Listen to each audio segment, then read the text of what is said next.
오늘 베드로전서 3장 말씀을 통해서 말씀을 깨닫는 지혜와 응답받는 기도의 은총이 우리에게 넘치게 될 줄로 믿습니다. 우리는 지금 베드로전서를 보고 있는데요. 오늘 3장 말씀은 여러분 읽으면서 어떤 느낌이 드셨어요? 많이 불편하셨을 겁니다. 아무리 성경이라지만, 아무리 이 옛날 책이라지만 이거 너무 고리타분한 게 아닌가. 아내들에 대해서 자기 남편에게 순종하라 라고 이야기하는데, 그러면서 또 보면 3절에는 아름다운 옷도 입지 말라고 그래요. 꾸미지도 말라고 그래요. 그러면서 5절에 보면 또 자기 남편에게 또 순종하라고 그러고, 6절에는 사라가 아브라함한테 주라고 한 것처럼 너희도 그렇게 순종하라고 말하고, 6절이나 아내들에게 일방적으로 불편한 얘기를 하더니 남편들하는 7절에 한 절로 끝나버려요. 그러니까 아내는 남편을 많이 순종해야 되고 죽도록 순종해야 되고, 남편은 그냥 살짝 귀히 여기면 되나. 여러분, 이게 불편하시죠? 불편해야 맞아요. 왜냐하면 그런 이야기가 아니기 때문이에요. 여러분, 성경을 읽을 때 우리가 자꾸 문맥에 관계없이 글자에 치우쳐요. 그게 아주 성경을 읽을 때 큰 문제점이에요. 성경을 읽을 때 아내들아 그러면 이건 아내들인가 보다, 남편들아 그러면 이건 남편인가 보다 하고 읽어요. 그런데 그보다 더 중요한 게 있어요. 그게 문맥이에요. 문맥. 여러분, 베드로전서가 어떤 책이에요? 베드로전서는 부부 세미나가 아니에요. 베드로전서는 부부들아 이렇게 살면 잘 산다가 아니에요. 그런 책이 아니잖아요. 베드로전서는 어떤 책이에요? 지금 현재 고난받고 박해받고 있는 초대교회, 정말 모든 사람들에게 다 어려움을 당하고 있는데 믿음은 지켜야 돼. 그런 사람들한테 용기를 주려고 쓴 책이 베드로전서잖아요. 소망을 주고 위로를 주려고 준 책이 베드로전서예요. 그러니까 여기에 갑자기 아내들한테 남편에게 잘해라, 이거는 문맥에 안 맞는 얘기예요. 그런 이야기가 아닙니다. 남편들에게도 아내에게 좀 잘해줘라, 그러면 가정이 화평하다가 아닙니다. 우리가 성경을 읽을 때 분명히 이 문맥에 맞게 읽어야지 엉뚱하게 해석하니까 얘기가 갑자기 산으로 가는 거예요. 1장과 2장의 흐름을 잘 알고 3장을 읽어야 되는데, 여러분, 그래서 오늘 1절에 잘 보세요. 아내들아 이와 같이 자기 남편에게 순종하라 그랬죠. 여러분, 여기서 말하는 아내들하는 아내가 아닙니다. 생물학적인 여자, 아내를 말하는 게 아닙니다. 일단 그걸 확실하게 알아두시고, 왜냐하면 이와 같이라는 말이 중요해요. 동그라미 해보세요. 이와 같이. 이와 같이라는 말이 뭐냐면, 지금까지 우리가 봤던 1절에서 그러므로가 나오면 어디로 갔어요? 앞으로 갔죠. 앞에 나온 이야기가 중요하다고 그랬죠. 문맥을 알아야만 이해할 수 있다. 이와 같이도 마찬가지예요. 이와 같이도 앞에 나오는 말을 우리가 이해해야만 이 문장을 이해할 수 있는 거예요. 자, 먼저 1절을 그대로 보면, 아내들아 이와 같이 자기 남편에게 순종하라. 이는 혹 말씀을 순종하지 않는 자라도 말로 말미암지 않고 그 아내의 행실로 말미암아 구원을 받게 하려 함이니. 이게 무슨 말인가? 어떻게 해야 하라는 얘기인가? 여러분, 이와 같이라는 말을 앞에 바로 그 전절을 볼게요. 전절에 뭐라고 되어 있어요? 우리 베드로전서 2장 25절부터 보겠습니다. 베드로전서 2장 25절, 바로 그 앞에 있는 절 읽어볼게요. 시작.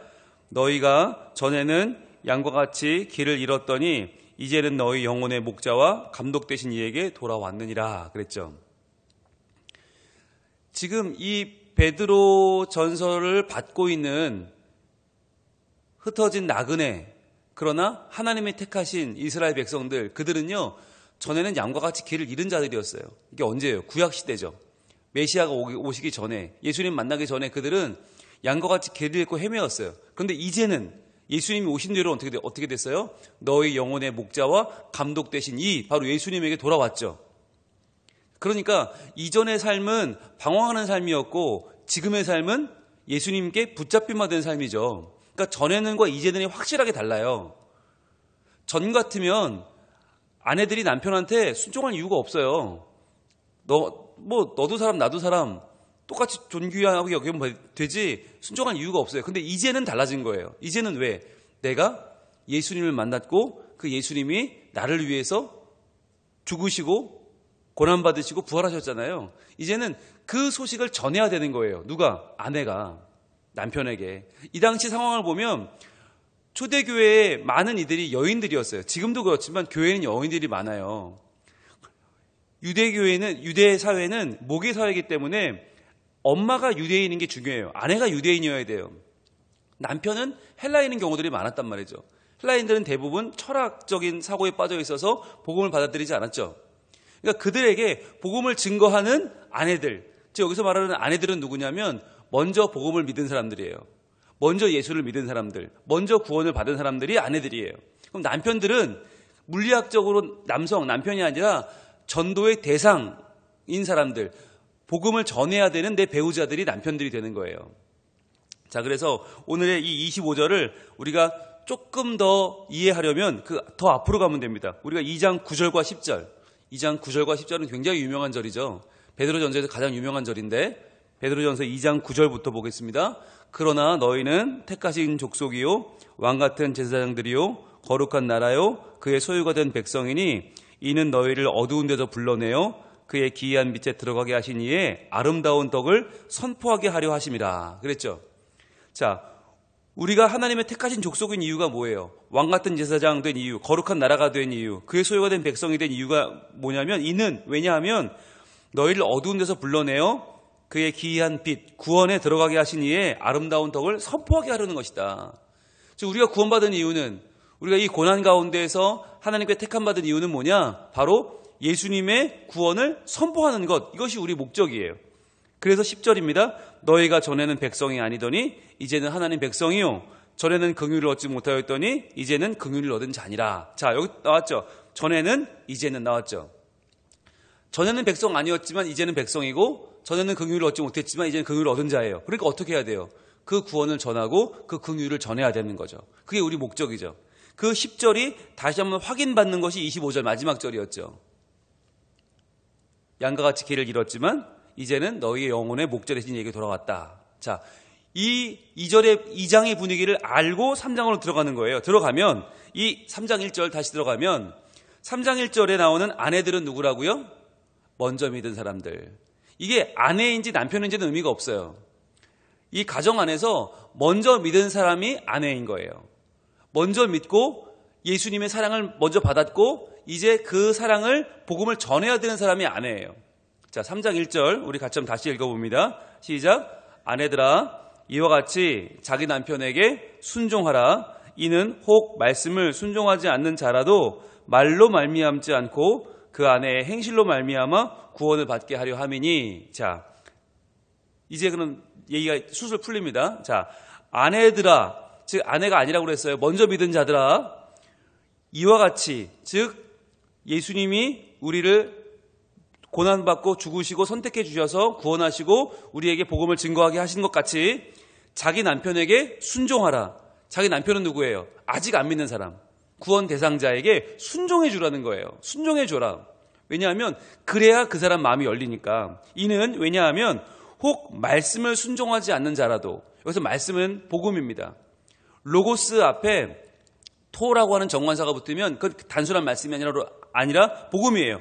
복음에는 순종하지 않는 자라도 말로 말미암지 않고, 즉 너희가 말로 설득하지 않고 그 안에 행실로 말미암아 구원을 받게 하려 함이니. 즉 아내의 행실, 아내가 남편을 적극적으로 순종해주고 남편을 섬겨주고 지지해주면 그 아내가 이 못난 나에게 이렇게 섬겨주는 것을 통해서 그 아내가 왜 이렇게 나한테 잘하지? 아, 예수 믿으라고 저러는구나, 복음을 믿으라는 거구나 라고 그 마음이 열려서 복음을 믿게 된다는 거예요.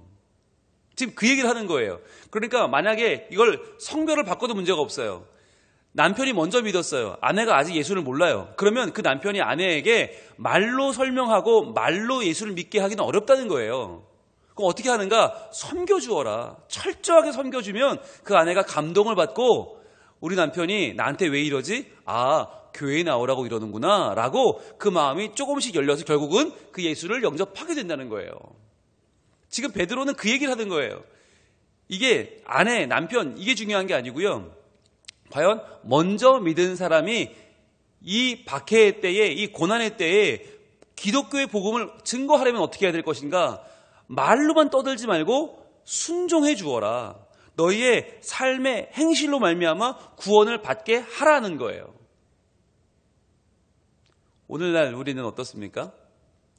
오늘날 우리가 믿지 않는 남편, 믿지 않는 아내를 전도하려면 주로 어떻게 하나요? 주로 말로 설득을 한다는 거예요. 말로. 근데 그 설득이 안 되죠. 어떻게 해요? 우리의 삶으로 순종함으로 보여주라는 거예요. 순종함으로. 그렇잖아요. 사랑하고 순종하고 섬겨주고 그걸 통해서 사람 마음이 열리는 것이지 예수 믿는 게 얼마나 좋은지 아느냐라고 말로 설명해서는 안 된다는 거예요. 자, 그래서 여러분 그 1절을 다시 보면 그 다음부터 다 풀려요. 2절 볼게요. 너희의 두려워하며 정결한 행실을 봄이라 그랬어요. 즉 먼저 믿은 사람들이 말로만 늘 청산유수고 삶은 남과 똑같아. 믿으나 안 믿으나 사람 모습은 똑같으면 전도가 안 된다는 거예요. 그럼 어떻게 전도가 되느냐? 두려워하는 모습. 누구를? 하나님을 두려워하는 거죠. 즉 우리가 죄를 짓지 않는 게 죄 때문에 벌을 받을까 봐가 아니라 우리의 하나님, 우리의 창조주이신 하나님을 두려워하는 모습으로 그 죄를 짓지 않는 것. 그것 때문에 정결한 행실을 살아가는 것. 여기서 말하는 정결하다는 뜻이 하기오스거든요. 하기오스는 거룩하다는 뜻이에요. 즉 하나님을 두려워하는 것, 하나님을 경외하는 삶을 살아서 우리가 하기오스, 거룩한 행실을 살아가는 것.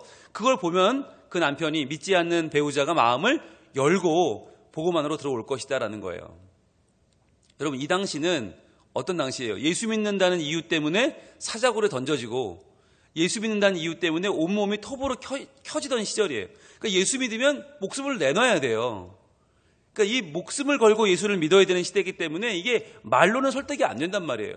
그래서 철저하게 섬겨주고 철저하게 삶으로 하나님을 경외하고 이렇게 거룩한 삶을 보여줘야 된다는 거죠. 그러면서 3절입니다. 너희의 단장은 머리를 꾸미고 금을 차고 아름다운 옷을 입는 외모로 하지 말고 그랬어요. 여러분 이 말을 오해하면 그럼 여자들은 단장도 하지 말란 얘기냐? 머리도 꾸미지 말고 금도 갖지 말고 아름다운 옷도 입지 말고 하란 얘기냐? 외모로 취하지 말란 얘기냐? 화장도 하지 말란 얘기냐? 여러분 오해하는 사람들이 가끔 그런 얘기를 합니다. 교회 안에서 여자들한테 화장하지 말라고 말합니다. 꾸미지 말라고 말합니다. 여러분 말도 안 되는 얘기죠. 여인들의 아름다움은 자존심이고 가치입니다. 꾸며야 됩니다. 열심히 잘 꾸며야 됩니다. 금도 필요하고 옷도 필요합니다. 그럼 여기서 이런 말은 왜 하시죠? 여러분 만약에 단장하지 말라고 했다면 너희의 단장을 하지 말라고 했겠죠. 그러나 단장은 너희의 단장은이란 말은 하란 말이에요. 머리도 꾸며야 되고요. 금도 차야 되고요. 아름다운 옷도 입어야 돼요. 그런데 여기서 말하는 건 무슨 문맥이죠? 복음을 전하는 사람들의 이야기예요. 복음을 전하는 사람들은 어떻게 해야 되는가라고 하는 이야기예요. 여러분 복음을 전하는 사람들이 머리를 꾸미고 금을 차고 아름다운 옷을 입는 외모로 한다. 이거 뭘 말하는 거죠? 그러니까 복음을 전하는 사람들이 너무 겉모습에 치중해서 겉모습으로 사람을 꼬드기려고 하는 거 그거 하지 말라는 거예요. 이건 지금 아내와 남편의 생물학적인 남녀 이야기를 하는 게 아닙니다. 복음을 증거하는 사람의 이야기입니다. 복음을 증거하려고 할 때 현란한 말이나 겉모습으로 상대방을 넘어오게 하려고 하지 말란 얘기예요. 그리고 우리가 복음을 전도할 때 또 뭘 자랑하나요? 내가 몇 명을 전도했고 내가 얼마나 대단한 사람을 전도했고 여러분 이런 거 우리가 자랑하는 거 그런 거 내세우지 말라는 거예요. 여기서 말하는 원뜻은 그래서 내가 복음을 전하는 거는 그 한 생명을 구원하기 위한 것이지 내가 몇 명 전도했다. 내가 이런 사람이다. 이것을 내세우기 위한 게 아니라는 거예요. 그러니까 신앙생활을 할 때 우리의 목표는 뭐냐? 하나님을 경외하고 한 생명을 구원하는 거 이게 유일한 목표가 돼야 되지 내가 신앙생활을 얼마나 했어? 내가 무슨 교회를 다녔어? 내가 얼마나 대단한 목사님을 알고 내가 얼마나 엄청난 사람인지 알아? 이건 아무 의미가 없단 말이에요. 이렇게 자기를 꾸미고 자기를 높이고 자기를 대단하게 포장해서 자기를 자랑하는 거 그거 하지 말라는 거예요. 그러니까 복음을 전하려면 순수하게 복음만 전해야지 뭐 내가 누굴 만났는데 내가 얼마나 대단한 사람들을 아는데 내가 뭐 어디 갔었는데 이거 다 필요 없다는 거예요. 그런데 우리가 잘 보세요. 얼마나 많은 설교자가 얼마나 많은 간증자가 실제로 예수를 전하는 게 아니라 영혼을 구원하려고 하는 게 아니라 자기 자랑, 자기 도취, 자기 기만에 빠져서 이게 설교인지 간증인지 자기 자랑인지 알 수 없는 이야기들이 너무너무 많아요. 이게 지금 이 베드로전서 3장 3절은 그 얘기를 하는 거예요. 너희의 단장은 머리를 꾸미고 금을 차고 아름다운 옷을 입는 외모로 하지 말아라. 즉 눈에 보이는 거를 자꾸 사람들을 현혹시켜서 그걸로 복음을 전하려고 하지 마라.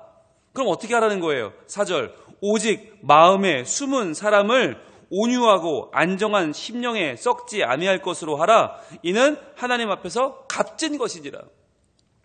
즉 내 남편을 구원하려고 할 때, 복음을 전하려고 할 때, 내 아내에게 예수님을 증거하려고 할 때 그때 어떻게 해야 되는가? 마음에 숨은 사람, 즉 내 마음의 진심을 돌아보라는 거예요.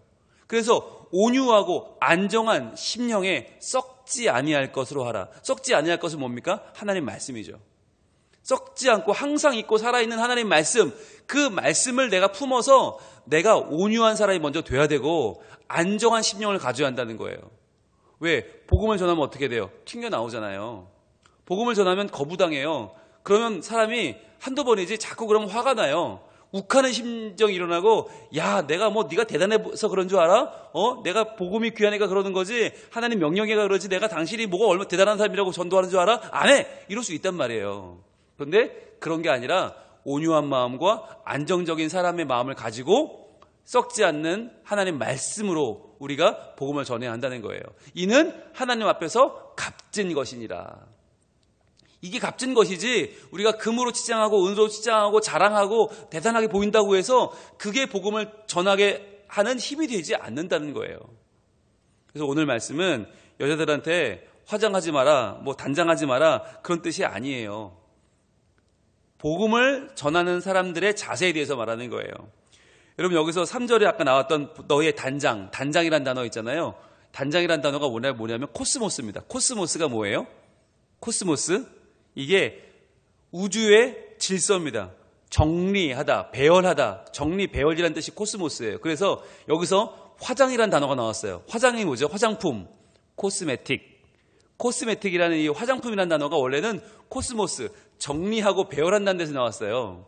그럼 뭘 정리하고 배열해야 됩니까? 이 마스카라를 정리합니까? 눈썹도 정리하고 뭐 피부 톤도 정리하고 할 게 많겠죠. 그러나 더 정리해야 될 게 뭐예요? 그 전에 먼저 우리의 속사람을 정돈해야 된다. 그래서 겉사람만 꾸미고 속사람은 엉망진창인 사람이 얼마나 많아요. 근데 그게 아니라 먼저 우리의 속사람을 하나님 앞에서 말씀을 통해서 안정적이고 우리가 우리 마음속에 하나님을 경외하는 마음, 온유한 마음을 먼저 가져야 된다는 거예요.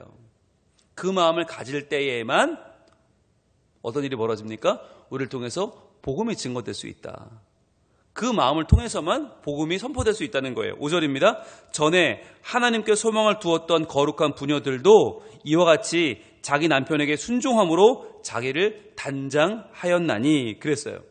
자, 전에도, 즉 지금은 신약시대니까 전에 그럼 구약시대죠. 구약시대에도 하나님께 소망을 두었던 거룩한 부녀들, 즉 먼저 믿은 자들이 이와 같이 자기 남편에게 순종함으로 자기를 단정하였다. 자기 남편에게 순종함으로 그 영혼을 얻어냈다는 거죠. 복음을 증거했고 그 사람이 믿게 되었다는 거예요. 그러면서 예를 드는데 6절입니다. 사라가 아브라함을 주라 칭하여 순종한 것 같이 너희는 선을 행하고 아무 두려운 일에도 놀라지 아니하면 그의 딸이 된 것이니라 그랬어요. 여러분, 사라가 아브라함을 주라고 칭하여 순종했대요. 여러분, 그 당시에는 이 언어적으로 아내가 남편을 주라고 불렀어요. 서로 높였어요. 그런데 주라고 부르는 게 중요한 게 아니라 뭘 했냐? 바로 아브라함의 말에 사라가 순종했다. 즉, 고향에서 갈대아 우르에서 하나님이 아브라함을 불렀을 때 하란으로 이동하죠. 또 하란에서 가나안 땅으로 오죠. 이게 아브라함 혼자 온 게 아니잖아요. 사라가 같이 왔잖아요. 즉 사라가 아브라함에게 순종해서 아브라함이 하자는 대로 해줬잖아요. 결국은 역사적으로 그 일을 통해서 사라가 나중에 누굴 낳아요? 이삭을 낳죠. 그리고 그 이삭을 통해서 하나님이 야곱을 낳게 하시고 요셉을 낳게 하시고 창세기 역사가 펼쳐집니다. 즉 그 일들을 보면 아브라함은 혼자 한 게 아니라 사라가 아브라함에게 순종함을 통해서 그 일이 다 이루어졌다는 거예요. 그래서 역사적으로 보면 모든 위대한 신앙의 인물들은 혼자 해낸 게 아니라 옆에서 누가 있었나? 순종하고 협력하고 따라주는 아내들이 있었기 때문에 남편들이 하나님의 위대한 일을 할 수 있었다는 거예요. 그래서 너희는 선을 행하고 아무 두려운 일에도 놀라지 아니하면, 즉 아브라함이 하나님의 말씀을 따라갔다가 놀라운 일을 많이 겪었잖아요. 어마어마한 일을 겪었죠. 그러나 그런 일 가운데서도 온유한 마음과 흔들리지 아니하는 하나님의 말씀으로 그 일들을 잘 감당해내면 그는 그의 딸이 된 것이다. 즉 하나님의 딸, 하나님의 은혜를 받는 딸이 된 것이다 라고 말하는 거예요. 그래서 먼저 믿은 자들은 온유한 마음을 가지고 말씀을 가지고 상대방을 잘 섬겨주고 따라주면서 그 사람을 위대한 신앙의 인물을 만들어줄 수 있다는 거죠. 그러면서 7절입니다. 남편들아, 여기서 말하는 남편들은 남자가 아니에요. 물리학적으로 남자가 아니라 뭐예요? 뒤늦게 믿은 사람들이죠. 복음을 증거받고 믿은 사람들이죠. 그 사람들은 어떻게 해야 됩니까? 이와 같이, 또 동그라미 해보세요. 1절에 나오는 이와 같이와 똑같아요. 이와 같이, 내 아내가 먼저 믿어서 나를 이렇게 섬겨주었고 나를 이렇게 경외해 주었고 아무것도 아닌 나를 순종해 주었구나. 이것을 깨달으면 어떻게 해요? 지식을 따라 너희 아내와 동거하고. 이 지식이 뭐예요? 하나님을 아는 지식이죠. 이제는 아내 덕분에 예수 믿게 되었으니 이제는 하나님 말씀, 먼저 그 말씀에 너희 마음을 열고 그 말씀을 따라서 아내와 동거하고, 그 다음 어떻게 해요? 그를 더 연약한 그릇이요 또 생명의 은혜를 함께 이어받을 자로 알아 귀히 여기라. 귀히 여겨야죠. 왜? 그 아내 덕분에 예수 믿게 되었으니까. 나를 복음 전해준 그 아내를 귀하게 여겨라. 그래서 그 여인을 통해 내가 연약한 그릇이라고 하는 것을 인정하고 생명의 은혜를 함께 이어받을 자, 즉 생명의 은혜를 함께 내게 전해준 아내를 귀히 여겨라. 이는 너의 기도가 막히지 아니하게 하려 함이라. 기도가 뭐예요? 하나님과 나와의 관계죠. 하나님과 나와의 관계가 온전히 열리기 위해서는 내게 복음을 전해준 아내를 귀하게 여겨야 된다는 거죠. 이렇게 오늘 베드로전서 3장은 남녀관계, 부부 세미나가 아니라 복음을 전하는 자의 자세, 그리고 그 복음을 받아들인 자의 자세에 대해서 말하고 있다. 그래서 이 당시에 참 고난 중이지만, 지금 박해 중이지만 어떻게 해요? 그런 중에도 복음을 전해야 된다는 거예요. 그런 중에도 두려워하지 말고 망설이지 말고 복음을 전해라. 특히 누구에게? 내 가족에게. 먼저 가까이 있는 남편과 아내에게 먼저 예수를 증거해야 된다. 그를 위해서 어떻게 하라고요? 말로 하지 말고 행실로, 순종함으로 보여줘라. 그러면 그 남편과 아내가 반드시 마음이 열려서 예수를 믿게 될 것이고 그것을 통해서 하나님의 놀라운 역사가 일어날 것이다 라고 하는 소망의 말씀이 바로 베드로전서 3장인 것입니다. 여러분, 이 말씀을 여러분 오늘 마음에 잘 품으시고 복음이 전해지는 가정, 예수님이 드러나는 가정, 하나님이 높임 받으시는 가정이 되려면 어떻게 해야 될 것인가? 내가 먼저 순종해야 된다. 성경 공부를 많이 할수록 가정이 화평하지 않아요. 희한한 게 많이 배우고 말과 지혜로 한다고 이게 되지 않더라고요. 도리어 복음을 이 교리를 잘 몰라도, 성경 내용을 잘 몰라도 순종하고 섬기고 높여주고 따라주면 언젠간 돌아오더라고요.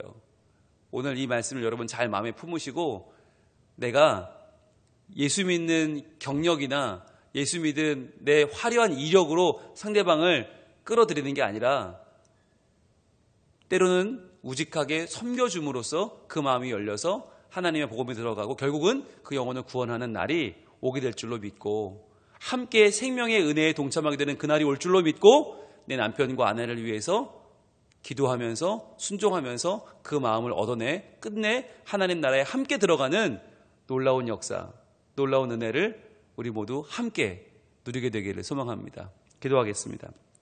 하나님, 오늘 베드로전서 3장은 남녀간의 이야기가 아니라 이것은 복음을 전하는 이야기요, 복음을 받아들이는 자의 이야기임을 저희는 오늘 말씀을 통해 알게 되었습니다. 주님, 우리가 이 복음을 증거하기 위해서 말로 하기보다 행실로 먼저 하고 순종하여 주고 섬겨주고 높여주면서 그 마음을 열 수 있는 길을 허락하여 주시옵소서. 주님, 하나님께서 우리를 구원하기 위해서 말로 하지 않으시고 예수님이 직접 오셔서 우리를 위해 고난받으시고 죽으시고 부활하신 것처럼 저희들도 때로는 고난받고 때로는 어려움을 당할지라도 우리의 삶으로, 우리의 행실로 예수의 복음을 보여줘야 될 텐데 참 어렵습니다. 이렇게 어려운 때에 저희들 복음을 전하지 않을 수 없는데 말로만이 아니라 우리의 삶으로 보여주는 복음이 되게 해주시고 우리가 먼저 양보하고 먼저 낮아지고 섬기는 삶을 통하여 사람들이 교회를 보고 교회가 정말 우리를 사랑하는구나. 교회가 정말 양보하는구나. 저들에게는 복음이 있구나. 우리보다 나은 무언가가 있구나 라고 보고 따라올 수 있도록 하나님의 교회가 하나님의 거룩한 복음을 삶으로 보여주는 귀한 일들에 참여하게 하시고 이 일을 통해서 세상이 하나님을 알고 나와 구원받는 거룩한 일들이 많아지게 하여 주시옵소서. 주님, 사순절 또 한 주를 시작합니다. 예수님을 생각하는 이 사순절에 저희 삶을 돌아보고 말보다 행실이 변화되고 우리의 존재가 변화되고 속사람이 변화되는 그리하여 속사람을 말씀으로 단장해가는 거룩한 한 주가 되게 하여 주시옵소서. 예수님 이름으로 기도합니다.